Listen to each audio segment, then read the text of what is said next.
안녕하십니까? 상해빛 5분 산책에 오신 것을 환영합니다. 그리스도인들은 율법 아래 있지 않고 은혜 아래 있는 자들이라고 성경은 말하고 있습니다. 여러분, 그것이 무슨 뜻입니까? 더 이상 하나님의 계명을 지킬 필요가 없다는 뜻입니까? 아닙니다. 오히려 그 반대입니다.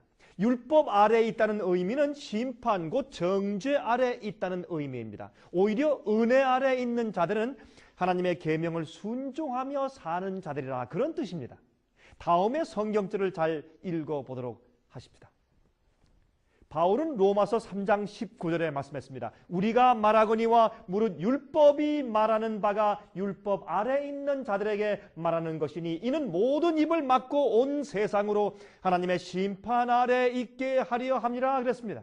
여기에서 바울은 율법 아래 있다는 것을 심판 아래 있다는 것으로 말씀하고 있는 것입니다. 다시 말해서 율법 아래 있는 자들이란 율법을 범함으로 하나님께 심판을 받고 있는 자들이다, 정죄 아래 있다, 그런 뜻이란 말입니다. 바로 이것이 참 그리스도인들이 율법 아래 있지 않고 은혜 아래 있는 이유입니다. 그들은 하나님께 순종하는 것을 즐거워하기 때문에 주님의 계명을 준수하는 생활을 살고 있으므로 율법 아래 있지 않는 것입니다. 억지로 계명을 지키려고 하는 지겨운 삶을 살고 있는 것이 아니란 말입니다. 그들은 오히려 은혜 아래 있습니다. 참된 그리스도인들은 율법 아래 있지 않고 은혜의 능력 아래 있습니다. 그들은 율법을 범하고 부도덕하고 죄된 생애를 살지 아니하고 하나님께서 주시는 은혜를 통하여서 하나님의 계명에 순종하는 승리의 생애를 살고 있는 사람들입니다. 그래서 로마서 6장 14절에서 다음과 같이 말씀했습니다. 죄가 너희를 주관치 못하리니 이는 너희가 법 아래 있지 아니하고 은혜 아래 있음이니라 그랬어요. 은혜 아래에 있는 그리스도인들은 결코 고의적으로 율법에 불순종하는 생을 살지 않습니다. 죄의 지배를 받고 살고 있지 않다, 그 말입니다.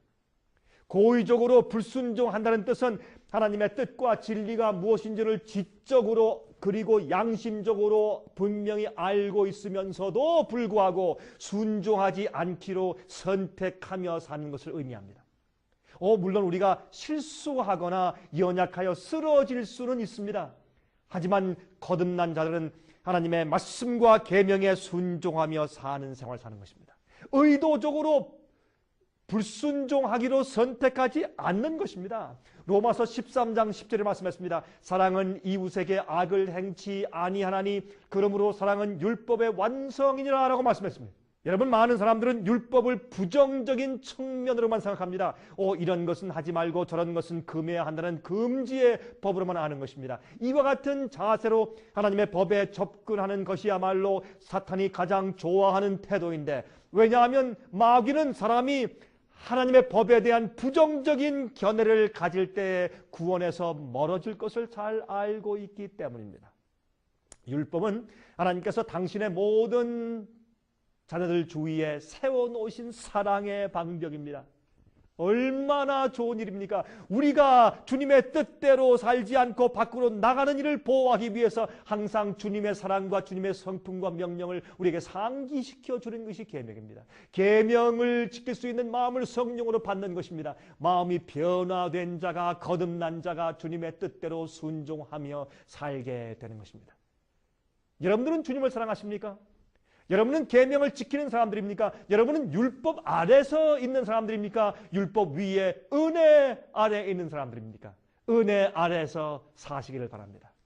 여러분, 저에게 전화하셔서 월간지를 신청하십시오. 이런 모든 성경의 주제들을 다른 것들을 읽으십시오. 그리고 성경 연구 고막들을 신청하셔서 성경 연구를 여러분 우편으로 공부하십시오.